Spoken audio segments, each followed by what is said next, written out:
Hi, I'm Dixie, and today I want to use an analogy, something that we are all familiar with, that we are experienced with, that can help us understand our mental, emotional, and spiritual health a little bit better, and that's our physical health. And some of the things I want to discuss is like, where do we decide, or who decides, if we're fat? I know there's a lot of statistics out there about your percentage of body weight, how much weight you're supposed to weigh, all those different kinds of things. And, in thinking about that, it's like, I think we all have this sense, we all have this understanding of being physically healthy. And then there's some lines there where, okay, maybe you're not physically healthy. And then maybe you're really, really not physically healthy. And then maybe you're to the place where you need some help, right? I was thinking about that, and at what point would we say somebody has an illness with their weight? Like, is it 10 pounds? If you're 10 pounds overweight, if you're 50 pounds overweight, if you're 100 pounds overweight, where does it become an illness, right? And then where would it become a disorder? Where would it become a disease? Now you have, something more serious. And I was thinking about that, and I don't know. There may be statistics out there. There may be numbers out there that they use to gauge that. But I've never heard that. I've heard, there are people who are unhealthy, who eat at McDonald's every day, who, do these different kinds of things. And, I think there's some different movies that have been made about that, and that you can be really unhealthy physically just based on what you eat. And, I was thinking about that. Where do we get our eating habits? Where does that come from? Where do we decide? Because everybody eats, right? If you don't eat, you don't live. So everybody eats, but where do we decide what we're going to eat versus what we're not going to eat? And I think for most of us, we grow up in a certain environment. Maybe we eat the food that we ate while we were children, or that our parents gave us, or things like that. Or, like me, I didn't have a healthy upbringing. So we didn't eat a lot of healthy food. So when I became a parent and I was feeding my kids, I chose things that I felt like were very healthy. And then, now I have kids that are older, they're parents themselves, and they're making different choices than what I did. And so I was thinking about that, how, we develop these certain habits, but then things change. And kind of, why do they change? Why do we decide to do something different? Why do we eat different food than our parents would have fixed us? Or why do we start exercising physically and those kind of things. And I was thinking about it, like if I ask people, why do they want to be physically healthy? They would say things like, well, it makes you feel better, right? And, basically it makes you look better. You have a better presentation that you can give to the world. We want to live longer. We've started to recognize some of the results of, if I eat like this, I'm probably not going to live very long. A lot of people think it's very fun, to learn about what food and nutrition, and then exercise and those kind of things. And as you learn more, and as you understand more, and you see how all those pieces fit together, you make different decisions. And, and I think it's awesome, because the definition of health is being injury-free. Basically, the being of being well, being good, being all right, feeling good about yourself, about life, whatever. So yeah, it makes sense. We want to be healthy. But then when I just read an article a couple of days ago, it was about Robin Williams, and it was saying people with mental illness. And I realized it, it really struck me. I thought, that's part of the problem right there, is because we say if someone is thinking incorrectly, or responding incorrectly, mentally, emotionally, spiritually even, they have an illness, or they have a disorder, or something like that. And I don't think that's true at all. I think we all think and we all feel, just like we eat. We all do it. And some of us have grown up in environments where our thinking has not been very healthy. We have learned to be very hard on ourselves. We've learned to be very critical of ourselves and others. We've learned these things that we didn't even know that they were necessarily unhealthy. We just picked them up from the way we, maybe the way our parents did things, or maybe the way we learned things going through school, or even in college, those kind of things.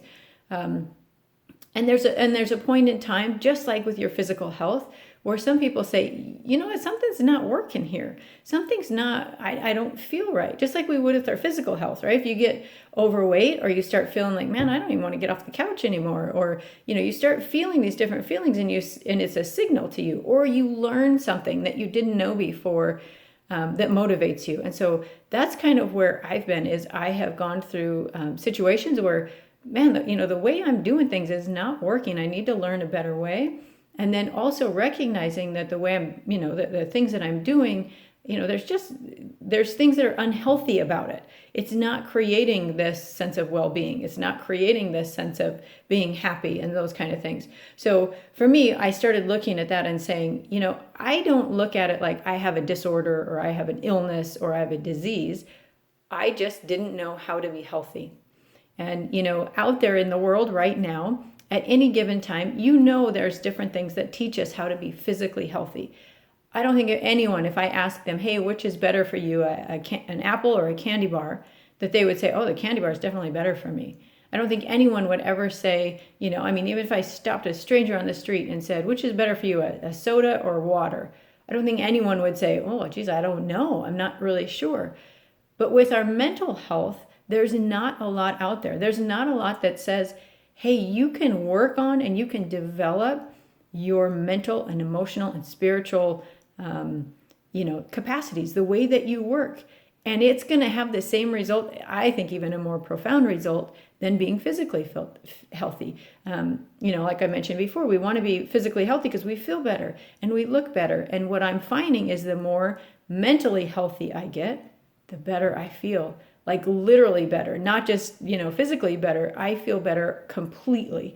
And the better I am acting, the better I respond to situations, the better I am, I say appearance, but it's really how you treat other people and how you treat yourself. I definitely, years ago, if you would have said, hey, you can live longer if you do this, I would have said, no, thank you. I don't want to live longer. I want to get out of here as soon as I can. This life sucks. So for me now, it's like, not only am I living, but I want to have a better quality of life. And I do think that's one of the reasons people get physically healthy as well, because we want to have a better quality. While I'm here, I want it to be the best it can be. Again, one of the things that for me is the more you learn, the more you understand, the more you see how things fit together, the more likely you are to make some changes. So, my path has been, I've learned these things that have been life-changing. Simple little exercises that you can do that make you feel better, that strengthen your mental, your emotional, and your spiritual well-being. And I know there's information out there, but I don't think it's as commonplace. And then, like I said, I realized when I read that article the other day that there's a big stigma behind this. That if you were to say, I don't think my thinking is very healthy, and if that means that you have an illness, you have a mental illness, then of course you're not going to say, hey, I have a mental illness. No one wants to feel that way. But if you could say, what, maybe I haven't learned the healthiest ways of processing information. I haven't learned the healthiest ways of dealing with things. I think that's a completely different approach that we could all, every single person, no matter who you are, no matter how great of a life, a childhood you had, no matter how great your life has been, I think there's things that you could benefit from saying, how can I make my mind, my emotions, my spiritual well-being, how can I make those healthier?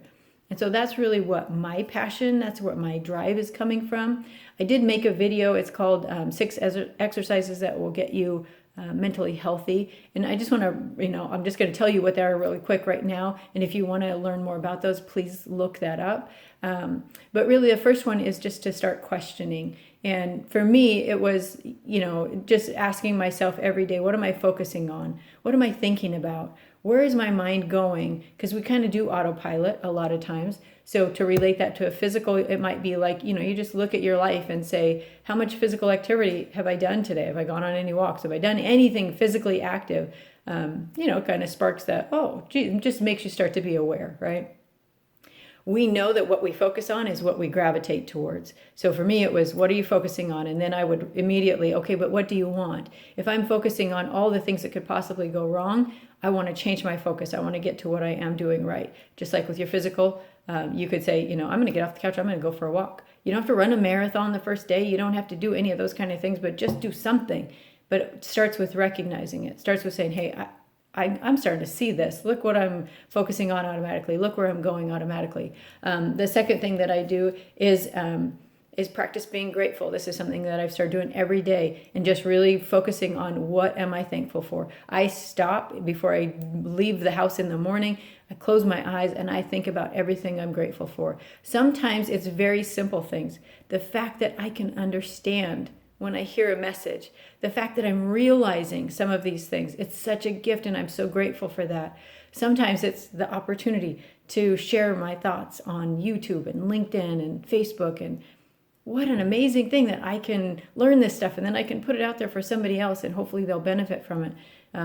Other times it's really deep, profound things, like I think about today's actually 29 years since my first husband was killed in a car accident. And I think about him and how grateful I am for his life and knowing him. And sometimes they're really deep, profound things. Sometimes they're simple, everyday things. I'm thankful I have hands. I'm thankful I have eyes. I'm thankful I have ears, all those kind of things. But that really has changed. It's really strengthened my mental and my emotional, my spiritual well-being. The third one I do is I start to interrupt. And, one of the things I learned right away was that our thoughts are not us.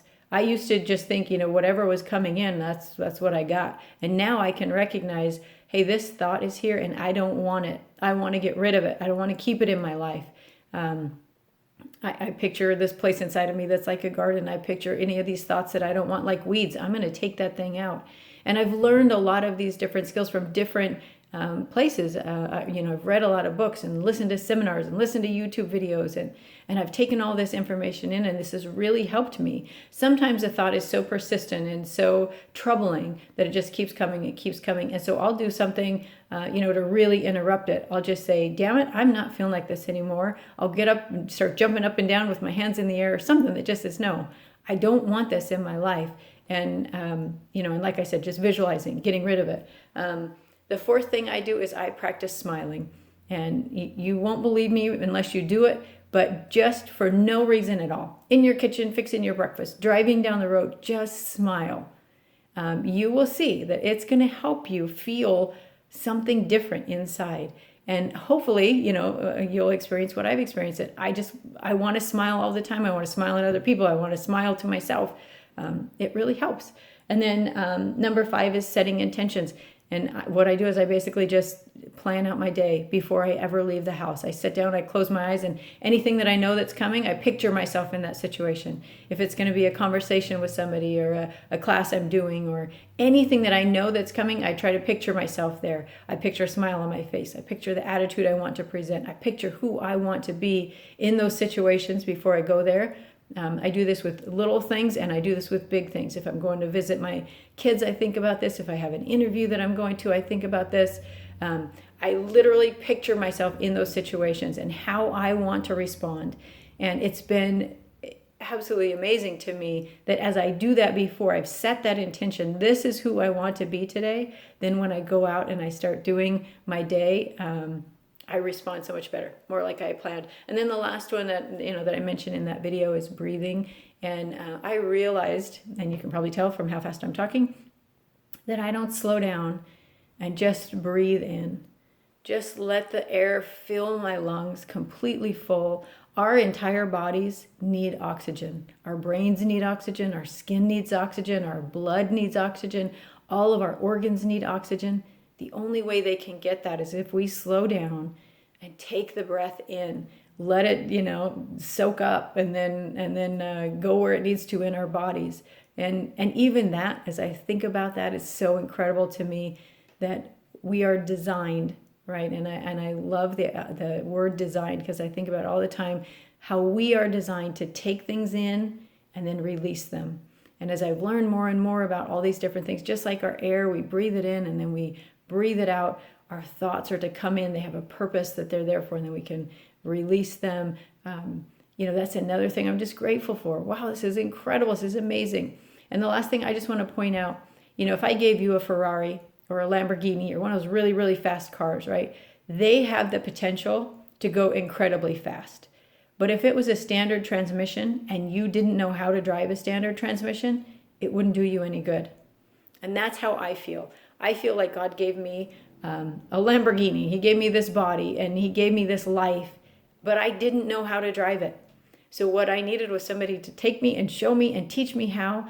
And as I'm learning, and I didn't start off by doing a NASCAR and all those kind of things, but I'm learning how to drive. I'm learning how how to develop mental health and emotional health and spiritual health. And it's been absolutely incredible. And that's why I want to share with all of you. So anyway, I hope that gives you something to think about, and I hope you have an awesome day.